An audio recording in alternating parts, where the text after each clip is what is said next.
Bonsoir, bienvenue dans le 20h BFM. Je suis très heureuse de vous accompagner ce soir. Ce soir, précisément, c'est le... Quelques instants, vous allez évidemment retrouver vos choix du 20h BFM avec Amélie, Yves et Ulysse. Bonsoir à tous les trois. De quoi allons-nous parler ce soir? On va revenir évidemment sur l'affaire Jeffrey Epstein et je vais vous dévoiler les secrets de sa fortune, comment elle s'est constituée et à quoi elle a servi précisément.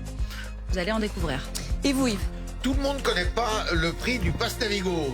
Est-ce que les hommes et les femmes politiques seraient déconnectés à ce point-là? On se posera la question. Et vous, Ulysse? Eh bien, il y a déjà eu une victime en Grande-Bretagne, le prince Andrew, que le roi appelle désormais Monsieur Andrew.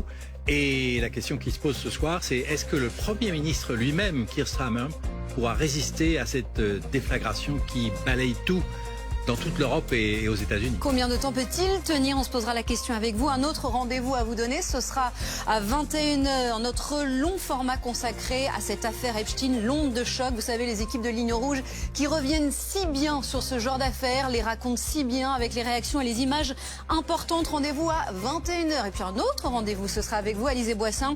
On va parler de cette affaire et d'un appartement parisien au cœur de l'enquête. Absolument. Que cachait l'appartement parisien du criminel américain Jeffrey Epstein? Je vous révèle tout, je vous explique tout à 20h30. Vous connaissez le programme, soyez les bienvenus, c'est parti pour le 20h BFM. Sur les derniers rebondissements au Royaume-Uni, en France, mais aussi aux États-Unis, ils sont racontés par Eléa Malval. Il faut parler aussi ce soir évidemment de la crise iranienne, marquée par deux informations importantes. Il y a tout d'abord cette petite inflexion de Téhéran sur l'enrichissement en uranium par la voix du chef de l'Organisation iranienne de l'énergie atomique. Vous nous direz ce qu'il dit dans un instant, Ulysse Gosset. Et puis autre événement important, Khamenei qui a pris la parole, le guide suprême iranien, et qui d'une certaine manière continue de tester la susceptibilité de Donald Trump.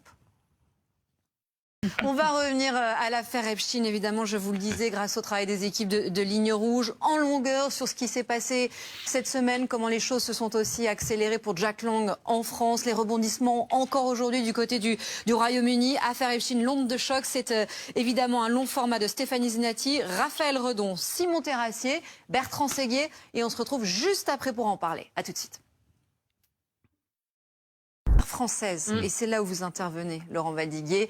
On parle évidemment de Jack Lang qui était de retour aujourd'hui à l'Institut du monde arabe 2 jours après sa démission, plus que jamais fragilisé par cette affaire, une enquête ouverte par le parquet national financier pour fraude fiscale aggravée. Son avocat était sur le plateau de BFM TV aujourd'hui, il en dit un peu plus sur l'état d'esprit désormais de Jack Lang. Écoutez. Jack Lang. Merci beaucoup, merci à tous les 5 d'avoir été avec nous ce soir dans le 20h BFM. À demain soir. À demain. Et évidemment, dans un instant, vous retrouvez Julie Hamet pour BFM Soir. À demain.